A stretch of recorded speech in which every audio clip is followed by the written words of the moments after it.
Essa luta parece simples à primeira vista, um feiticeiro forte contra vários inimigos, mas se você olhar de verdade, isso aqui é uma aula de combate, porque o Yuta não vence pela força, ele vence pela forma como ele lê a luta. Aqui, o Yuta enfrenta múltiplos usuários de técnicas amaldiçoadas ao mesmo tempo. E o mais interessante não é que ele vence, é como ele transforma uma desvantagem numérica em controle absoluto.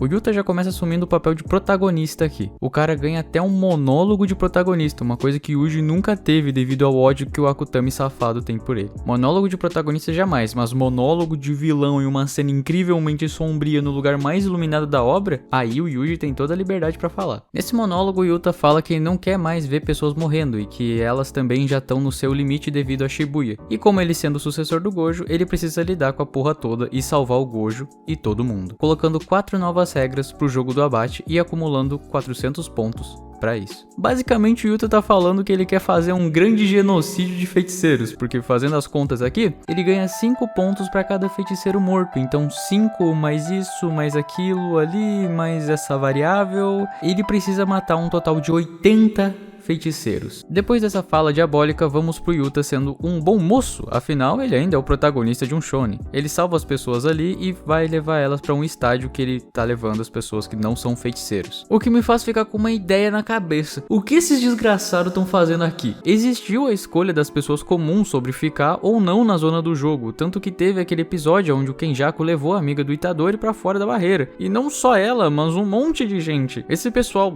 se recusou a sair, mesmo o Kenjaku falando que ia acontecer um jogo mortal? Ou ele só se esqueceu dessas pessoas? Ou a minha teoria favorita e mais óbvia, o Akutami safado decidiu que algumas pessoas iriam ficar só pro Yuta salvar elas, pra ele poder ficar marcado como um bom moço do rolê, tá ligado? Akutami, seu safado, eu tô vendo o que você tá fazendo. Até que o pessoal começa a ouvir um barulho de longe e nós vemos o maior medo de um homem de bem, uma onda de baratas. E não são baratas normais, são baratas voadoras e lotadas de energia amaldiçoada. E olha isso, elas têm até uma mãozinha, mano. Isso obviamente não é uma barata comum, mano. Tem mãozinhas nelas. O Yuta pula em direção à onda das baratas pra salvar mais um idiota não feiticeiro que não saiu da barreira. Akutami, seu desgraçado. Como pode um homem querer fazer um personagem farmar tanta aura enquanto o outro só fica apanhando e farmando medo e ódio e dor? O figurante infelizmente acaba sendo devorado pelas baratas e, meu Deus, que coisa mais satânica. Imagina você ter uma morte dessas, meu parceiro, ser devorado por uma onda de baratas e quando você tem a pequena chance de sobrevivência, já é tarde demais. Que horrível, Akutami. O cara tá aprendendo com o cara de Chainsaw Man, velho. Então as baratas decidem virar isso e enfrentar o Yuta, mostrando que a união das baratas faz a força mesmo. Mas as baratas são traiçoeiras, elas decidem que com o Yuta não tá dando não, e vão atrás das pessoas que ele tava defendendo. Então não tem jeito, Yuta chama a Rika pra ajudar, que dá só um golpe quebrando a ponte, dando um fade out logo em seguida. E eu adorei a Rika só dando um fade out aqui, a mãozinha dela. Então agora é o Yuta contra as baratas, que acaba com elas com um corte de espada. E ele encontra a maldição por trás das baratas. E ela é um baratão gigante.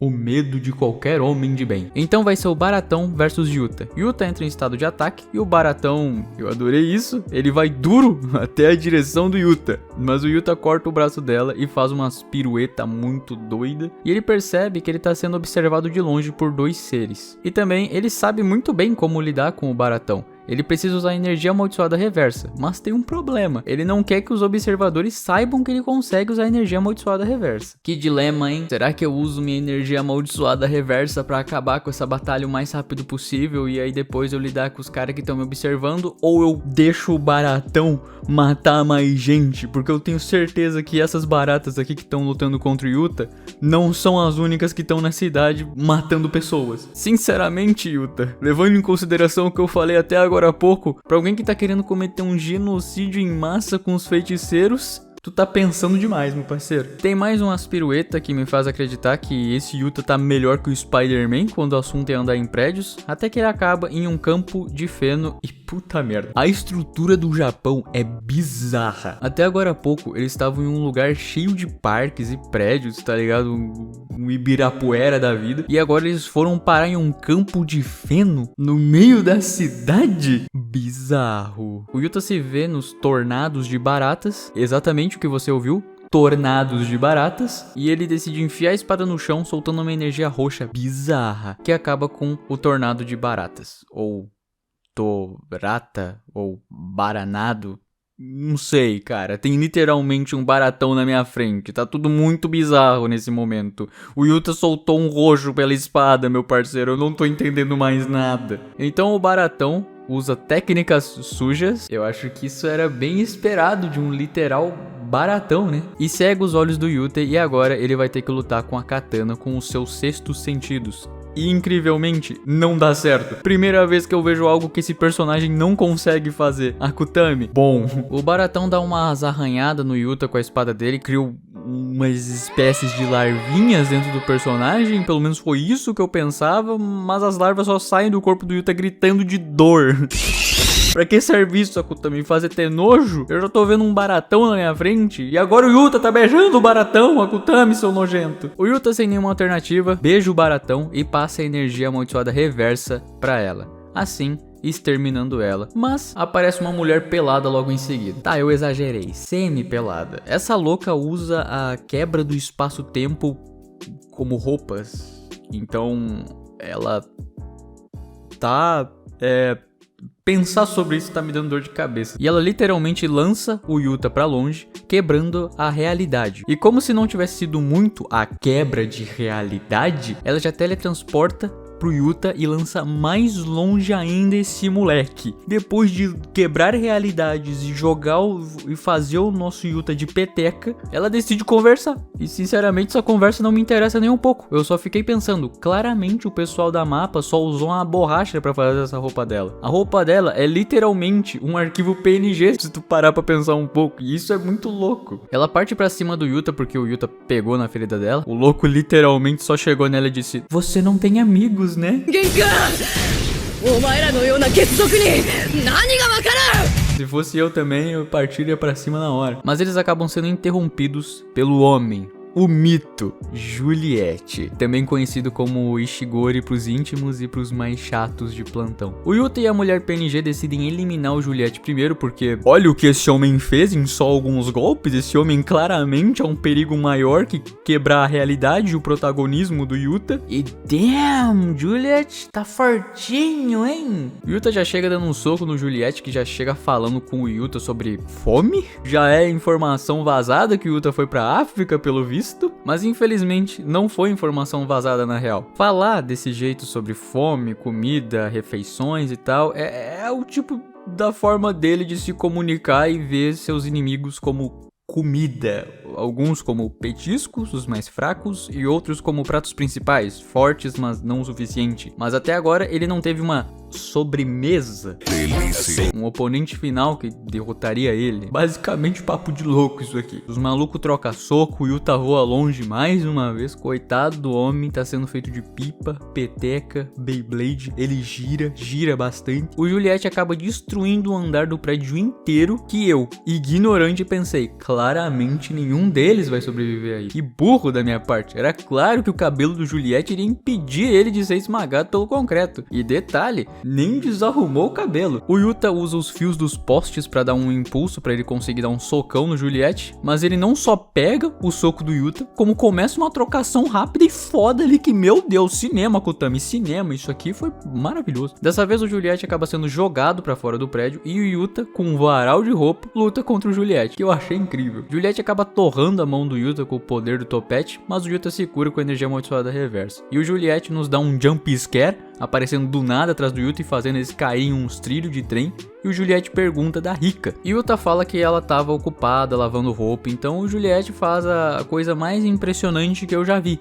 Ele anda pra trás. E não é só isso, ele faz isso muito rápido. Eu quase não consigo andar nem normalmente. Imagina andar de costas. E rápido. Esse homem claramente é muito diferente dos inimigos comuns. E o Yuta dá uma ditadora aqui. O poder do Juliette é literalmente lançar um Binding Blast reto. E às vezes lançar uns tiros dele. E simplesmente o Yuta entra em um túnel de trem. Um túnel reto. O que o Juliette faz? Ele claramente lança um Biden Blast direto no Yuta com toda a força possível. E o Juliette acaba virando um Megumi por alguns segundos. Então ele já vai direto arrumar o cabelo dele. Contexto aqui. O Juliette, ele só consegue lançar esses Biden Blasts quando o topete dele tá armado. Quanto mais forte é o Biden Blast, mais o cabelo dele sobrecarrega e aí desfaz o topete e ele tem que arrumar de novo. Então o Yuta lança um trem em cima do Juliette. Isso aqui foi muito Marrito Feelings, não vou mentir. E aí ele invoca um trem. Um ferrando trem humano. Vamos lá. Já foi parede humana,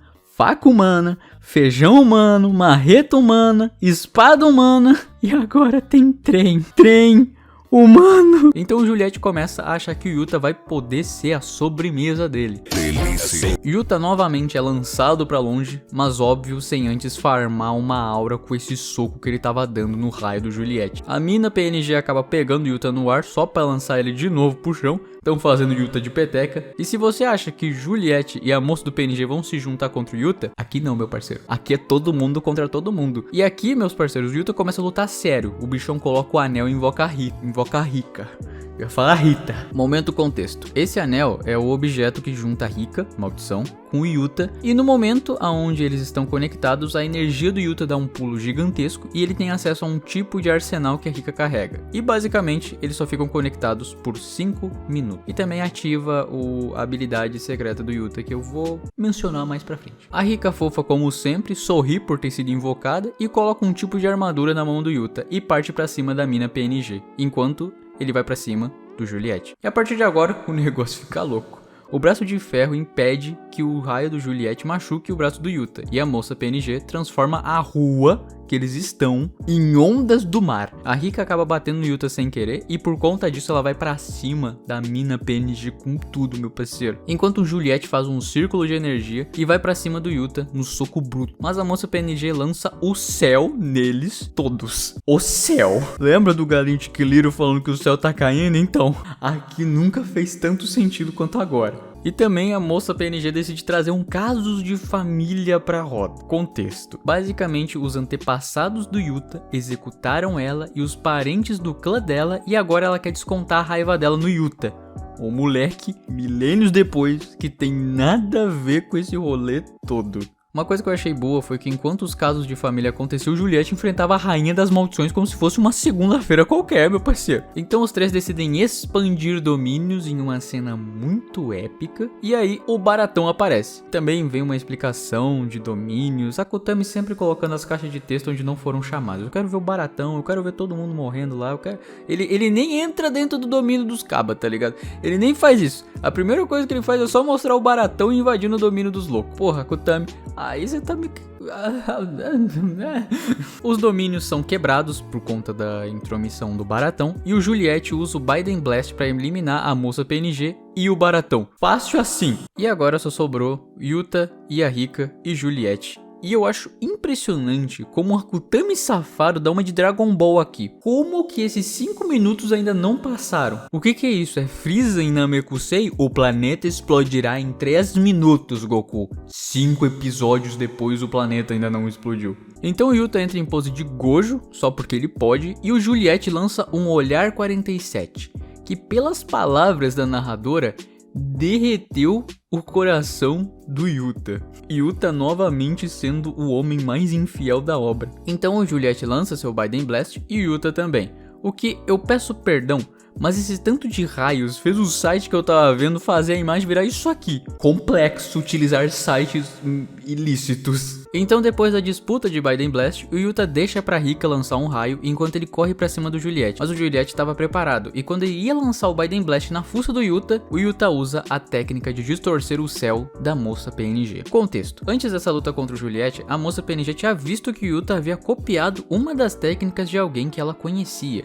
Então a partir daquele momento foi dito que a técnica do Yuta é nada mais, nada menos que copiar. E basicamente, quando a Rika come uma parte desse feiticeiro, o Yuta ganha as habilidades amaldiçoadas dele. E eu tinha guardado essa informação até agora para criar um clima dramático nessa parte. Quebrando o espaço, Yuta desvia o golpe do Juliette e Rika abre o olho. Pelo amor de Deus, que imagem mais amaldiçoada. Entenderam? Porque piadas, né? Enfim, piadas.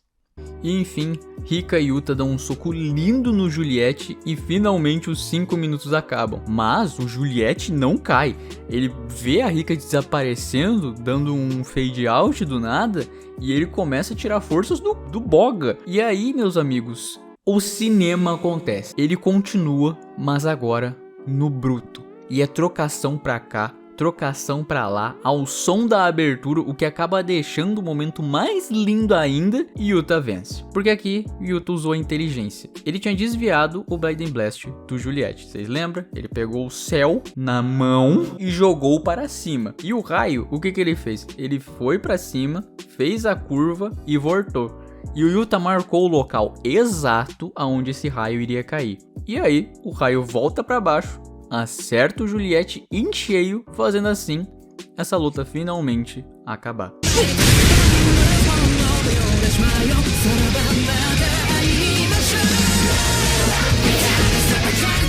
Mas antes, eles têm um papo, porque o Yuta cura o Juliette e ainda convence o maluco a transferir os pontos dele, e assim o Yuta fica com 190 com 190 pontos na conta e mostrando pra gente como um real protagonista deve ser. Essa luta não prova só que o Yuta é forte, ela prova que ele entende combate em um nível diferente. Ele não reage ao caos, ele organiza o caos. Se essa luta te passou a sensação de controle absoluto, dá o like e se inscreve.